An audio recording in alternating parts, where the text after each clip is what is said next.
Hello guys, welcome back to CodeSphere. So today's topic is about React.js components.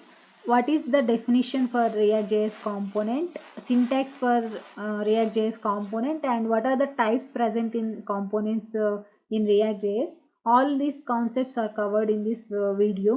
And మన videos ఇంకా ఎవరైనా first time చూస్తున్నారా అయితే please like చేయండి, subscribe చేయండి, బెల్ ఐకాన్ క్లిక్ చేయండి సో దట్ నా వీడియోస్ ఎక్కువ మందికి రీచ్ అవుతాయి. నా వీడియోస్ చాలా మంది చూస్తున్నారు కానీ లైక్ చేయట్లేదు, సబ్స్క్రైబ్ చేయట్లేదు. లైక్ చేసి సబ్స్క్రైబ్ చేసి నాకు సపోర్టివ్గా ఉండండి ప్లీజ్. అండ్ అలాగే ఈరోజు కాన్సెప్ట్లోకి అయితే వెళ్ళిపోదాము. First we want to know what is React.js component. React component is a reusable code and self-contained block of code that returns UI in the form of JSX, that means JavaScript XML. So first component, what is the component? It is the reusable and self-contained block in our application. ఒక కాంపోనెంట్కి మనం code రాసామంటే ఆ కాంపోనెంట్ని మన అప్లికేషన్లో ఏ ఫైల్లో అయినా కానీ import చేసుకొని reuse చేసుకోవచ్చు. అలాగే self contained block, that means a component code సెపరేట్గా మనం కాంపోనెంట్స్గా రాసుకోవచ్చు. ఫర్ ఎగ్జాంపుల్ కాంపోనెంట్ అంటే building blocks of UI, interface, user interface. So entire application is made up of combining all those components. So this means అర్థమైందా మీకు component అంటే? So building blocks అనేది component అనుకుంటే ఎంటైర్ అప్లికేషన్కి మనం ఈ combining of all components is made up of entire application. So for example ఏదైనా ఒక వెబ్ అప్లికేషన్ తీసుకున్నామంటే దాంట్లో మన components like now bar, side bar, footer అని 3 కాంపోనెంట్స్ ఉన్నాయనుకోండి. సో ఈ 3 కాంపోనెంట్స్ని మనం కంబైన్ చేస్తేనే కదా మనకి ఫుల్ ఎంటైర్ అప్లికేషన్ యూఐ అనేది రిటర్న్ చేస్తుంది. సో లైక్ దట్ మనం ఈ React.js కాంపోనెంట్స్ని యూజ్ చేస్తాము. So what are the like advantages of React.js components అనేసి ఇప్పుడు చూద్దాము.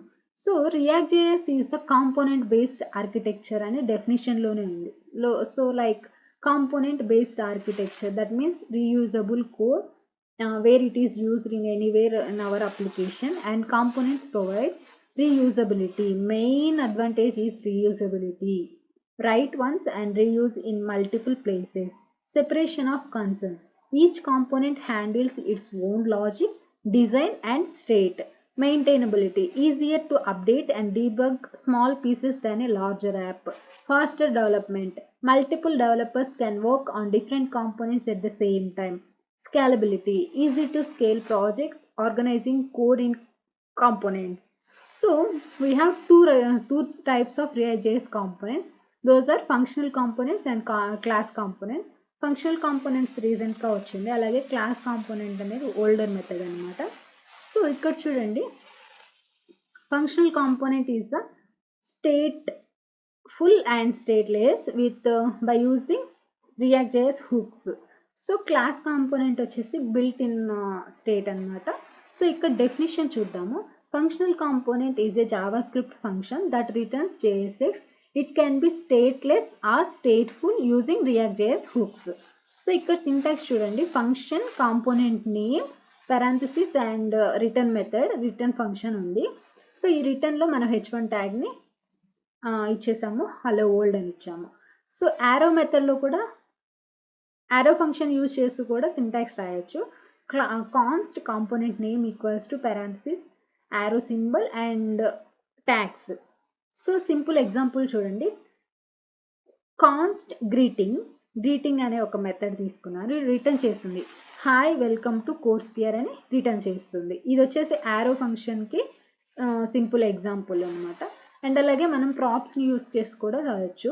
ఇక్కడ చూడండి, కాన్స్ట్ వెల్కమ్ అనే మెథడ్ తీసుకున్నాం, ఆ వెల్కమ్లో ప్రాప్స్ అనేది లైక్ అట్రిబ్యూట్గా పాస్ చేసాము. Return hello props dot name.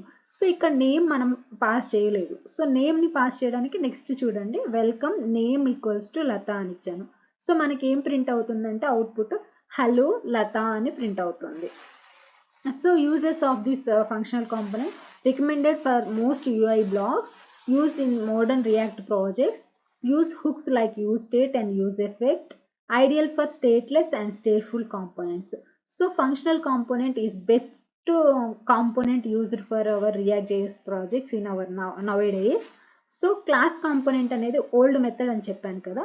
Class component code కూడా పెద్దది ఉంటుంది. సో ఇక్కడ డెఫినిషన్ చూడండి. A class component is a React JS component defined using an ES6 class and it extends with react.component class. It uses render method to return JSX. Render method ని use చేసుకొని మనకి JSX that means UI ని return చేస్తుంది. Syntax చూస్తే import react component from react. ఇక్కడ మనం component క్లాస్ని ఈ క్లాస్కి ఎక్స్టెండ్ చేసాము. సో ఇక్కడ ఈ కాంపోనెంట్ కూడా ఇంపోర్ట్ చేసుకున్నాము.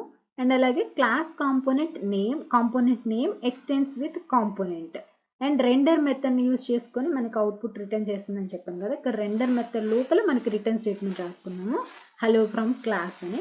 సో సింపుల్ ఎగ్జాంపుల్ చూడండి. Class greeting extends component. Greeting అనేది class name, extends component.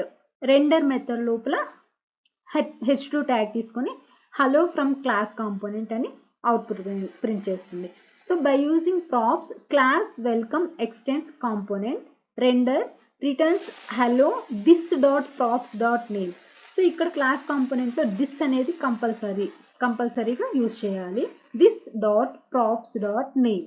So ఈ విధంగా కోడ్ అనేది పెద్దదిగా ఉంటుంది క్లాస్ కాంపోనెంట్లో. అందుకని మనకి కోడ్ని చిన్న చేయడానికి అండ్ అలాగే ఈజీ టు అండర్స్టాండ్ చేయడానికి ఫంక్షనల్ కాంపోనెంట్స్ అనేది రీసెంట్గా వచ్చింది. సో ఇక్కడ యూజెస్ చూస్తే legacy code or projects before React hooks రాకముందు ఈ కోడ్ని యూజ్ చేసేవాళ్ళు. అండ్ అలాగే ఇది legacy code that means before 2019కి ముందు ఈ క్లాస్ కాంపోనెంట్ యూజ్ చేస్తారు. రియాక్ట్ జేఎస్ హుక్స్ అనేవి వచ్చాయి. సో దట్ ఆ హుక్స్ని యూజ్ చేసుకొని ఫంక్షనల్ కాంపోనెంట్స్ రాస్తున్నాము. So when class life cycle methods are needed component did mount, component will unmount. So these two methods are life cycle methods present in class component. So not recommended for new projects. So ఇప్పుడు మనం new ప్రాజెక్ట్స్కి ఈ class components use చేయట్లేదు కాబట్టి ఈ methods కూడా అవసరం లేదు. మనం ఫంక్షనల్ కాంపోనెంట్స్ యూజ్ చేస్తున్నాం న్యూ ప్రాజెక్ట్స్కి. సో కంపారిజన్ టేబుల్ చూడండి. ఇక్కడ functional component and class component syntax function are arrow functions use చేస్తాము. ES6 క్లాస్ని యూజ్ చేసి కాంపోనెంట్ అనే ఎక్స్టెన్షన్ని ఇస్తాము క్లాస్ నేమ్కి. అలాగే స్టేట్ వచ్చేసి యూజ్ స్టేట్ని యూజ్ చేస్తాము. ఇక్కడ వచ్చేసి this dot state or set state అని యూజ్ చేస్తాము.